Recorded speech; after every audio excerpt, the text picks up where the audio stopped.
Ayaq ağrılarına bir aydınlıq Sami bəy, gətirək. ayaq ağrıları çox səbəbdən ola bilər.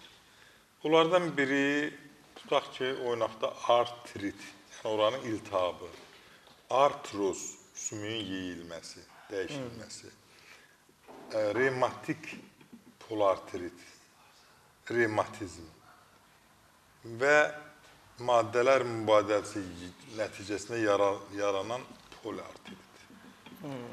Bunlar və digər səbəb, vətər də ola bilər, sinir də ola bilər. Bəzən görürsən ki, mayenin azalması olur diz oynağında. Yəni, səbəb çoxdur. Ancaq artıq çəki olanda, balaca bir oynağa 150 kilo çəki, gec, tez, mütləq o sümük də yeyiləcək. O oynaqda da problemlər yaranacaq. O damarlarda da problem yaranacaq. Artıq çəki. Bir dənə artıq çəki sağlam adam gəlir yaradır. Və yaxud da ki, revmatizm isə, boş yerə demirlər ki, revmatizm oynaqları yalayır, ürəyi dişləyir. Bütün o görürsən ki, oynaqlarda bu ziyanlığı vurur. Və bundan başqa da hamiləlik zamanı qadınlarda ən çox varikoz damarı əmələ gəlməsinə səbəb, o xəstəliyə əmələ gəlməsinə səbəb olur. Və yaxud da ki, oturaq işlə məşğul olan adamlarda babasil yaranır, varikoz damar xəstəliyi yaranır. Və təbii ki, bundan başqa da insanlarımızın bu problemlərin içində şəkər xəstəliyi, endokrin xəstəliklər də gəlib damarı daralda bilir, o problemləri yarada bilir, yaralar əmələ gətirə bilir. Yəni, ayaqda problemlər çoxdur.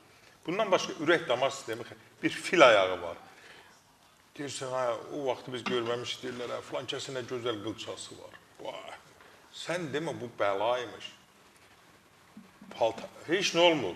Baxırsan ki, ayaq balaca qaldırırlar nə boyda? Dünyada müalicəsi də yoxdur bu dəqiqə. O qədər şir, bir də görürsən ki, partladı, dəri partladı, su gəlir. Vay, vay, vay.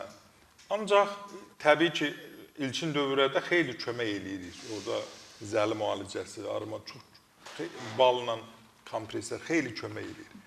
Ancaq dediyim budur ki, insan öz-özünün həkimi olmalıdır. Fərdi qaydada mümkündür.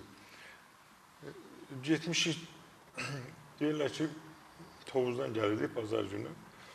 Yolda hamı elə çör deyir, mən yemişəm. Deyirlər, nə olur yeyəndə? Deyirəm, yemişəm.